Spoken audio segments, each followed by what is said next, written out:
안녕하세요, 시니어 여러분. 우리 동네 시니어 TV 채널입니다.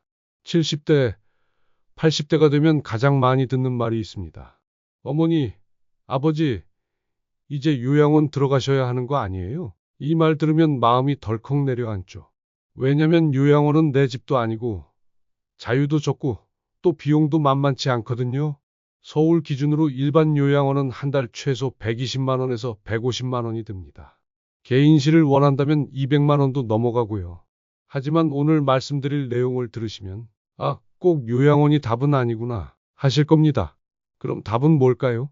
떠나지 않고 지금 사는 생활권에서 해결하는 것입니다. 내가 늘 다니던 병원, 시장, 단골 가게, 친구들이 있는 동네. 이걸 지키면서도 안전과 경제성을 챙길 수 있습니다. 무엇보다 내 삶의 연속성을 유지할 수 있어요. 먼저 집을 줄여보는 방법입니다. 예를 들어볼게요. 강남 거주 김모 어르신은 74세입니다. 30평대 아파트에 혼자 계셨는데 난방비, 관리비 포함해 한 달에 40만 원이 나왔습니다. 청소하기도 힘들고 넓은 집이 오히려 부담이 되었어요. 같은 동네 15평 임대 아파트로 옮기니까 관리비 12만 원, 난방비도 절반으로 줄었습니다. 한 달에 28만 원이 절약된 거죠.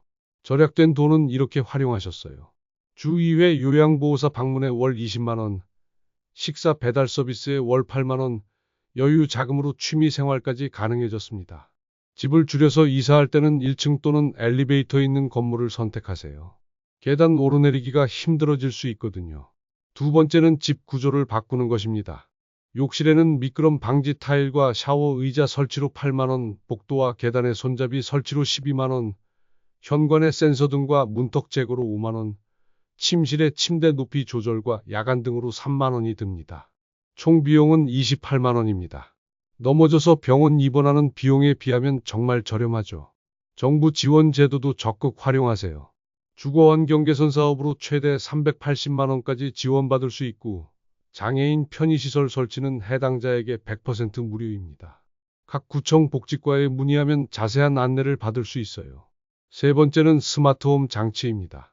필수 스마트 기기 3종을 말씀드릴게요. 첫째, 응급호출기입니다. 목에 걸거나 손목에 차는 형태로 15만 원입니다.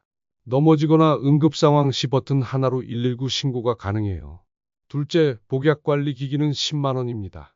약 먹는 시간을 알려주고 자녀에게도 복약 알림을 보내줍니다. 셋째, AI 스피커는 10만 원입니다.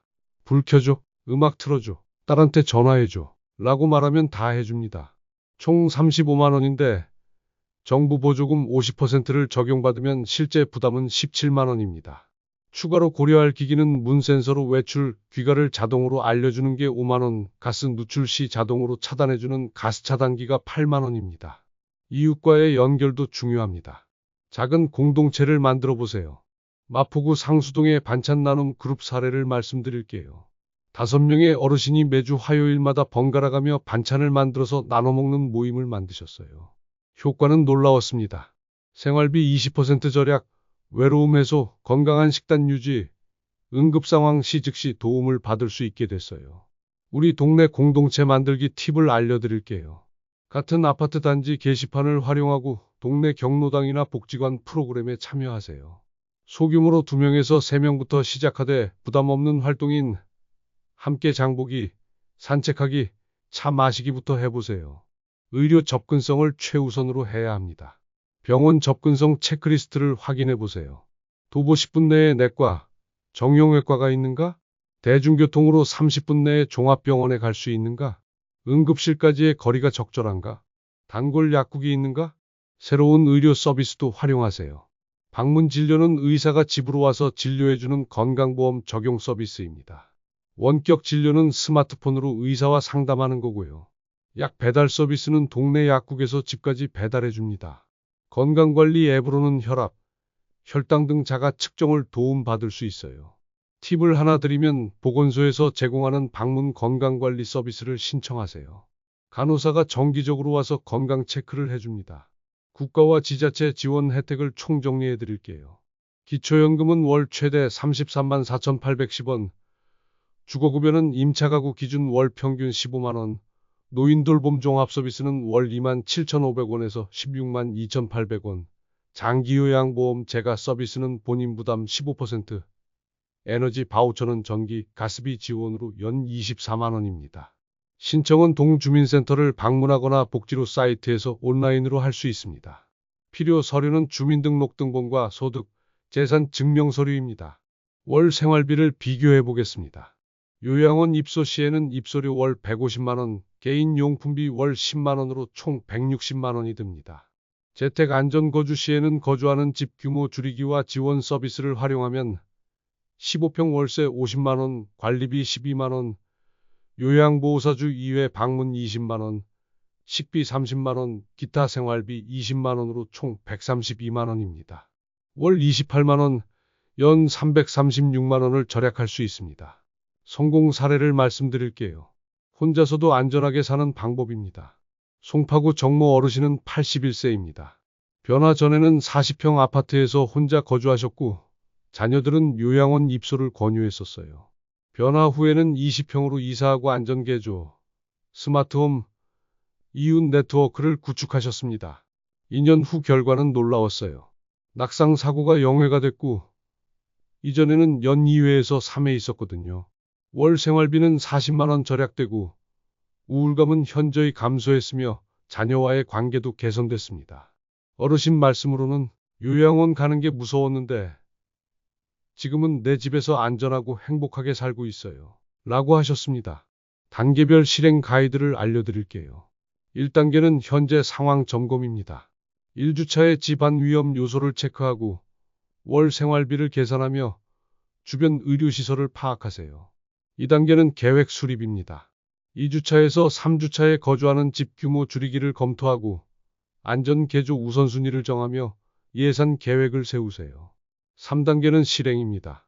4주차에서 8주차에 정부 지원을 신청하고 안전시설을 설치하며 스마트 기기를 도입하세요. 4단계는 네트워크 구축입니다. 지속적으로 이웃과의 관계를 만들고 정기적인 안전 점검을 하세요. 자녀와의 소통 방법도 중요합니다. 자녀를 설득하는 대화법을 알려드릴게요. 누구누구야. 엄마 또는 아빠가 요양원 대신 이런 방법을 생각해봤는데 어떻게 생각하니? 라고 말하세요. 구체적으로 제시할 사항은 월 생활비 절약 금액, 안전장치 설치 계획, 응급상황 대응 시스템, 정기적인 안전점검 약속입니다. 자녀의 걱정을 해소하려면 정기보고로 주 1회 안전 상황을 공유하고 비상연락망으로 이웃, 관리사무소, 병원 연락처를 알려주세요. 건강 체크는 스마트 기기로 실시간 모니터링하는 것도 보여주세요. 정리하자면 요양원이 싫다고 해서 무작정 불안해할 필요는 없습니다. 핵심 4단계를 말씀드릴게요. 같은 동네에서 집을 줄이고 집을 안전하게 고치고 이웃과 연결을 이어가고 의료 접근성을 지키는 것입니다. 이 4가지만 실천해도 요양원보다 훨씬 만족스러운 노후가 가능합니다. 가장 중요한 것은 미리 준비하는 것입니다. 건강할 때, 판단력이 온전할 때 차근차근 준비하세요. 여러분의 경험과 의견을 댓글로 나눠주세요. 현재 고민하고 계신 점이나 이미 실천하고 계신 방법, 더 알고 싶은 정보가 있다면 언제든 말씀해 주세요. 오늘도 건강하시고 행복한 하루 되시길 바랍니다. 감사합니다.